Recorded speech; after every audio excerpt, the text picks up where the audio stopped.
Hello, my name is Razi. Today we're going to be learning about new media versus old media. So without further ado, let's get right into it and I hope you enjoy. So, getting right into it, what is new media? New media is a disparate set of communication technologies that share certain features apart from being relatively new. And these are digital technologies that allow users like you and I to engage with each other, as well as online content, such as, your YouTube channels and your TikToks and Twitter.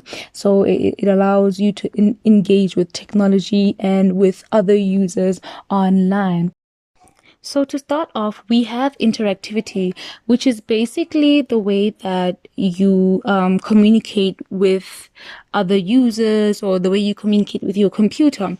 And in a new media sense, this would be on social media, for example, where you would be interacting with other users' posts, other users' content, or other users themselves. You are interacting with, a computer that has content from another user. However, in an old media example, there is no interaction between you and old media platforms such as newspapers, but you are passively receiving information. There, however, is no interaction.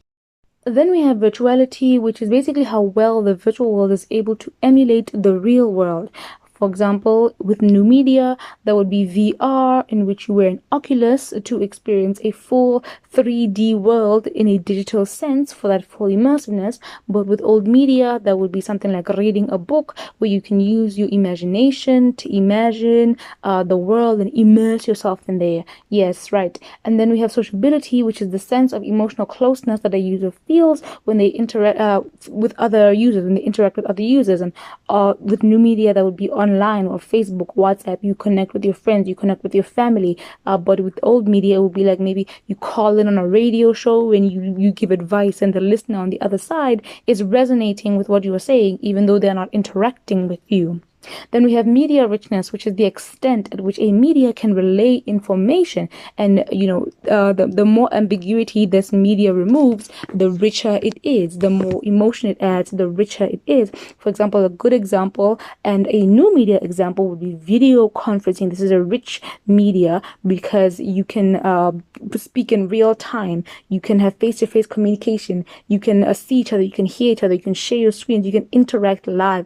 And that removes a lot of ambiguity and adds a lot of personal connection and emotion with the person on the other side of the screen. But in old media, you can have media richness. There would be like a telephone call. You can have a real time conversation, but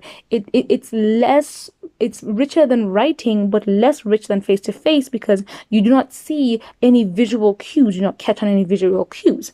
Then we've got autonomy, which is the extent you feel, which is the control that you feel over a piece of content. So that would be in new media, that would be the Netflix that you watch. Netflix gives you content, but the choice of when and where and what content to watch is completely yours. However, when it comes to newspaper, you might read your favorite newspaper and you don't get to choose which articles are in the paper, but you can choose which articles to read. You can choose which radio station to tune in. You can that's your choice. That's up to you. You can choose which piece of a certain media, old media, you consume, but you don't choose what goes on the old media overall. Then we've got privacy. I'm sure we all know what privacy is.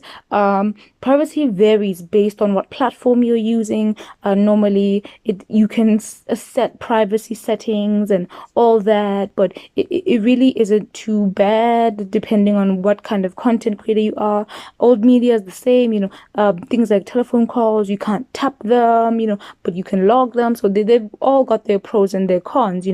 Then we've got personalization, lastly, which is the extent at which you can personalize your own, you can personalize the content that you're using. For example, streaming services use algorithms to figure out what kind of music you would like, what kind of engage with them to tailor your algorithm. But with old media, you can choose a radio station to listen to, but you can't choose what kind of programming. You can't choose what kind of music will be playing on said program.